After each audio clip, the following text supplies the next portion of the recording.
Olá pessoal, estou aqui com o Roberto Indec, um analista meio que tudo, né?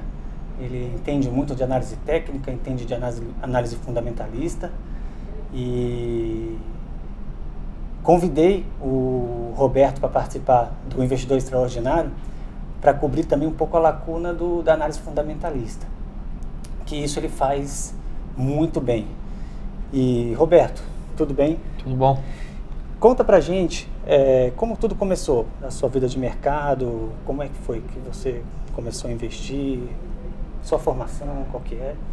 Bom, eu no começo da vida, quando eu fui para a faculdade, eu comecei com faculdade de economia, mas logo parei, saí, desisti, fiquei um tempo no cursinho, quando a gente é um pouco jovem, um pouco indeciso na vida, né? Complicado a gente começar tão cedo, aí, com 17 anos, ter que escolher o futuro profissional já.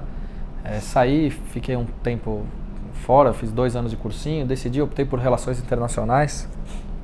E dentro de relações internacionais tem um pouco dessa parte de comércio, economia também, direito internacional, então tem um pouco de tudo, né?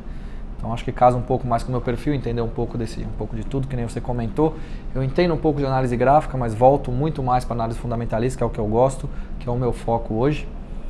E dentro da faculdade, comecei no segundo ou terceiro semestre de faculdade, comecei a trabalhar num banco na área de crédito. Só que a área de crédito era bem próxima da corretora desse banco.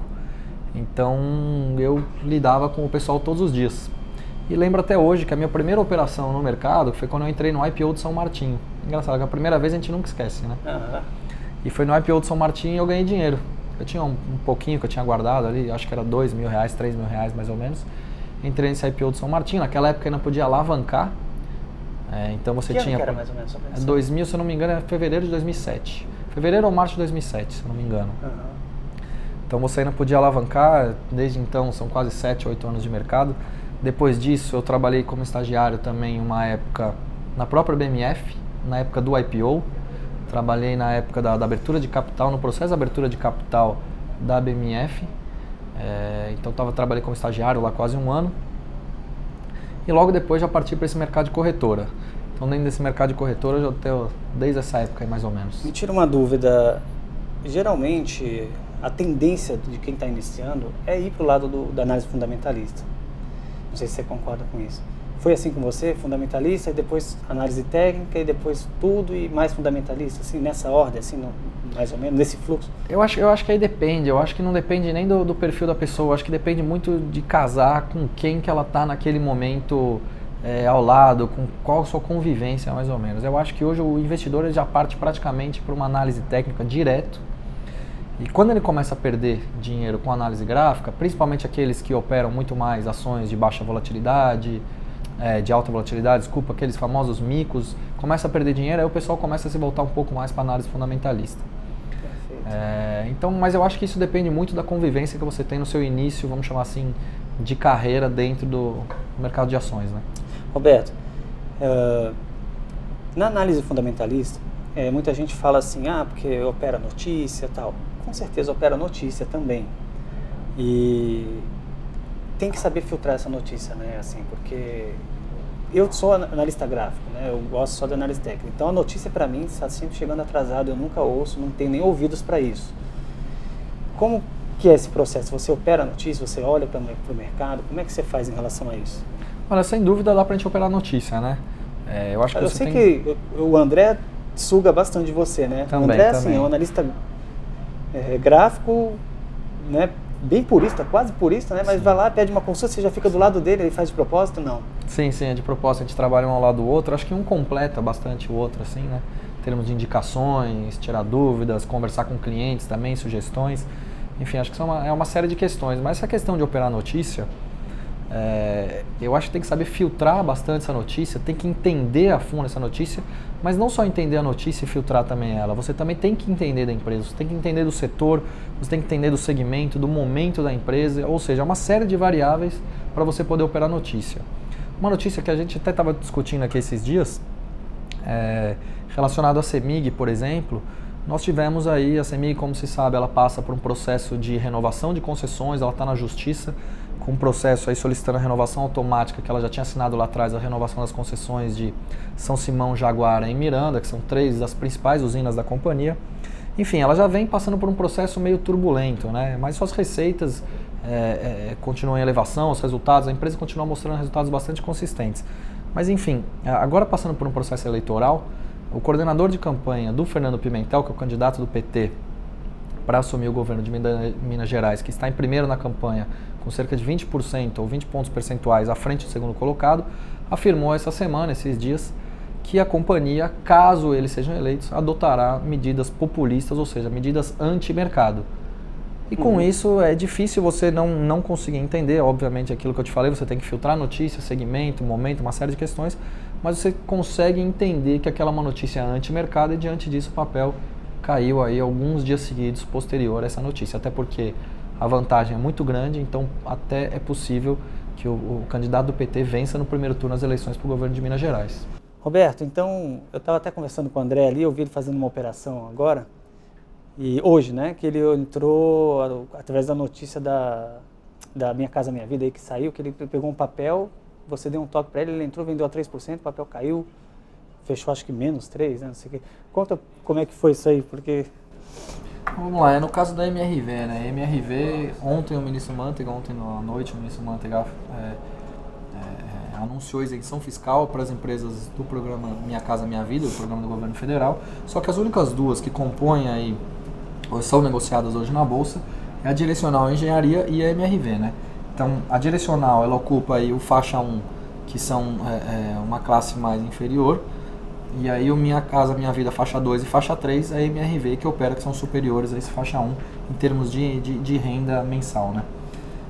E por conta disso, há essa notícia de extensão de benefício fiscal. Então já conversei com o André hoje de manhã, mas por outro lado a gente teve aí, por conta dessa turbulência do cenário eleitoral, a gente teve uma alta dos juros futuros bastante interessante logo nesse começo de dia também. Então já comentei com o André, olha André, se o mercado abrir em alta, eu acho que essa notícia é positiva para a companhia. No entanto, os juros futuros podem atrapalhar um pouco as ações ao longo do dia. Então, isso porque ele já estava posicionado, estava receoso do... Exatamente, ele já estava posicionado, né? Ele que achava que ia subir mais, ele saiu a 3% positivo. Exatamente, então o mercado logo que abriu a quase 2,5% positivo. E aí foi quando ele saiu da posição dele, ou seja, ele realizou o lucro dele e o mercado fechou em quase 3% de queda, né? Então, diante de algumas notícias, alguns fatos que a gente vê, é aquilo que eu te falei. A gente tem que tentar filtrar, entender um pouco o segmento, entender o que prejudica, o que beneficiam as ações no dia a dia. E aí para fazer algum tipo de recomendação baseado em notícias, né? Roberto, assim como o André te coloca ali do lado dele, né? Para o investidor, né? Que o espectador que queira saber o que está passando, as notícias que você tem para informar, tudo direitinho, tem como te acompanhar, tem como ficar do seu lado também, assim como o André fica do lado deles, assim, como é que pode fazer? Claro, eu sei no Radar do Dinheiro, isso, conta pra gente. Página no Facebook, no Radar do Dinheiro, foi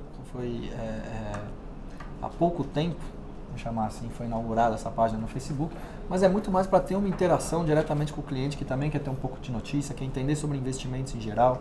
Lá eu vou falar sobre análise fundamentalista, vou comentar sobre tesouro direto, vou comentar sobre o mercado de bolsa em geral. Enfim, acho que é uma série de notícias e investimentos que dá para a gente comentar numa página no Facebook. Com isso a gente interage um pouco mais fácil, não só com o cliente, como também com aquelas pessoas que querem começar a aprender nesse mercado, né? O pessoal que... Vamos supor, Roberto, que você perdesse tudo, não tivesse mais nada, quebrasse, né? Ou fosse começar do zero, tá ok? Com um salário lá de R$1.000, como é que você faria? O que você faria com R$1.000? Olha, como um bom fundamentalista, primeiro eu enxugaria tudo. É isso que um bom analista sempre cobra das empresas, é enxugar o máximo possível para poder trazer resultados melhores. Ou seja, a gente enxuga tudo que a gente pode e depois a gente vê o que a gente consegue guardar para daí para frente ter uma perspectiva e montar um planejamento financeiro, né? Obviamente não deve ser uma situação fácil, até por conta de R$1.000 hoje, para morar em São Paulo é impossível, né? Quase, mas vamos por R$10.000 aí, 10 mil. Aí vamos supor que você guardasse uma pequena parte, o que você faria com isso? Através do seu conhecimento. Olha, eu acho que dá pra gente montar 2 tipos de carteira, né? Hoje, primeiro você enxuga tudo, obviamente, você começa a guardar um dinheiro, é possível, para acumular patrimônio para o futuro, você investe em ações, voltado mais para análise fundamentalista, por conta principalmente também de custos, então você vai ter menos custos aí, porque a análise fundamentalista é mais voltada para o longo prazo, você não precisa ficar tradando o tempo todo, e por outro lado também você pode deixar algumas economias atreladas, aí, alocadas na verdade, em ativos de renda fixa, né? Até porque aqui no Brasil, como se sabe, os juros são altíssimos e pagam belos prêmios, aí vamos chamar assim dessa forma, para todos os investidores. Então, para isso você utiliza esse dinheiro de curto prazo e para o dinheiro de ações você utiliza para o longo prazo. Né? Para a gente finalizar, Roberto, eu acredito que na análise técnica o pessoal desperte mais o interesse do público em geral, né? E a análise fundamentalista, por termos muito mais, né, complexos até, eu diria assim, não sei, a pessoa às vezes vai fazer uma palestra sobre análise fundamentalista, você acredita que se você for muito específico fica chato? Como é que é assim? Como é que a gente pode, o que você imagina assim em relação a isso assim, e a maneira que a gente pode despertar, porque na sua palestra você já me falou, né, que você vai despertar o interesse do investidor de uma maneira prática, né, que Sim. É o que o pessoal quer, né? Sim. É difícil, é muito complicado você fazer uma palestra de análise fundamentalista, porque você vê um interesse muito menor do que investidores que tendem a começar ou tendem a fazer análise gráfica. Por quê? Porque a análise gráfica ela é muito mais dinâmica. Então, nesse sentido, ela te torna mais atrativa. Mas a análise fundamentalista é para um pessoal um pouco mais velho, possivelmente, ou para aqueles que sempre visam longo prazo. Então, a ideia é você casar um pouco a palestra de análise fundamentalista com termos práticos que a gente pode utilizar no dia a dia, que foi mais ou menos nesse caso de MRV e CMI que a gente comentou anteriormente. Mas, de fato, você tem que tentar encontrar alguma coisa interessante, porque pouca gente ou poucos investidores se interessam pela análise fundamentalista. Acho que não só pelos termos, é um assunto um pouco mais maçante, um assunto um pouco mais chato, não é um assunto dinâmico, é algo voltado mais para estudos mais longos. Então, acho que por conta disso, você tem que tentar elaborar algo para prender a atenção aí do investidor para a análise fundamentalista. Né? Ok, e você tem sempre um relacionamento com seus clientes, né? Quem quiser estar acompanhando direitinho através da corretora, Sim. Como é que é? A gente se comunica através de e-mail, telefones, chats, seja pelo Facebook, seja pelo Skype, enfim, a gente aqui na corretora, pelo menos na Rico, nós analistas sempre estamos abertos ao cliente. Então, até para montar uma carteira de longo prazo, para falar um pouco sobre as nossas carteiras recomendadas, enfim, estamos sempre abertos a esse contato com o cliente. Roberto, muito obrigado pela sua presença. Eu acho que vai acrescentar muito para o Fórum do Investidor Extraordinário esse aspecto prático aí da análise fundamentalista. Estou ansioso para assistir a sua palestra. Muito obrigado pela sua disponibilidade, simpatia e tudo mais. Eu que agradeço. Obrigado. Valeu, André.